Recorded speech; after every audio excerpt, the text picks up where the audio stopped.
everybody. Welcome to the Steckline Report. The old wheat's heading out in Kansas. See this, folks? Isn't that something? 8 to 9 inches tall. We have a crop tour going on this week. We're going to talk a lot about wheat on this Steckline Report. Stay tuned.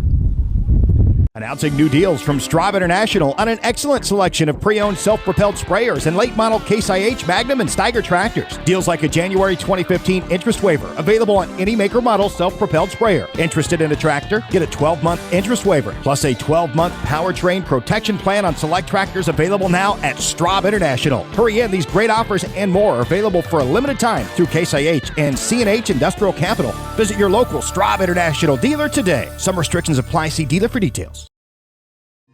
My grandfather came across the plains from Missouri in the 1860s and ran a hotel and stage stop here with livery stable, and it's been in the family ever since. We run probably about 100 cows here and 250 over at the other ranch. I'm sure there are other banks we could have dealt with, but they've been so friendly and know what the ups and downs are in the business. American Ag Credit is like a family for us for financial help.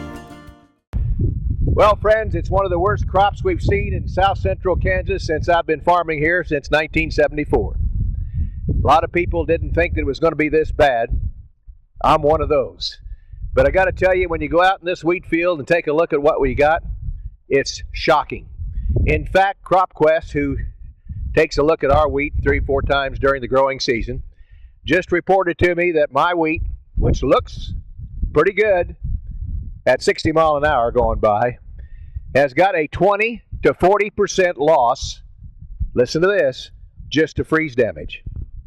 I didn't think it would got that cold, but evidently, down at the bottom, because this wheat's so short, where the heads were starting to form in that plant, it got cold enough to nip 20 to 40% of my crop.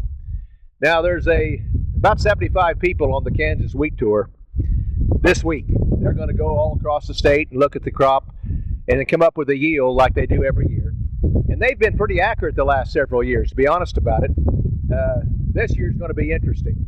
Not only is the freeze damage an issue, but folks, we've got a tremendous problem called drought. And I didn't know it was quite that dry. I thought we had a little bit of snow here in south central Kansas.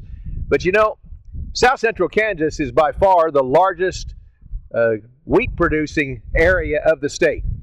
When it comes to yield per acre, always have been the leaders because they get more moisture. That's the only reason. But this year, not the case. A lot of people are hoping for 20 bushel wheat here, where normally it's 50.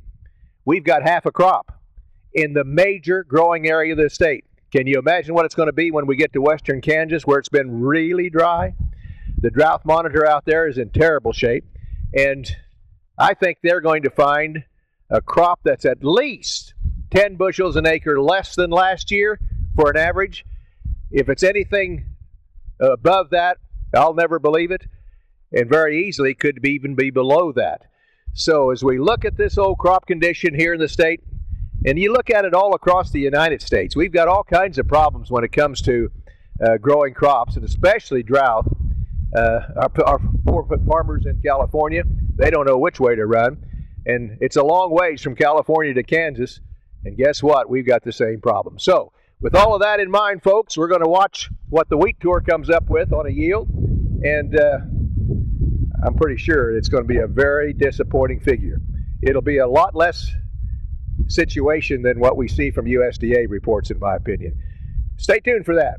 We'll have it on the next Steckline Report.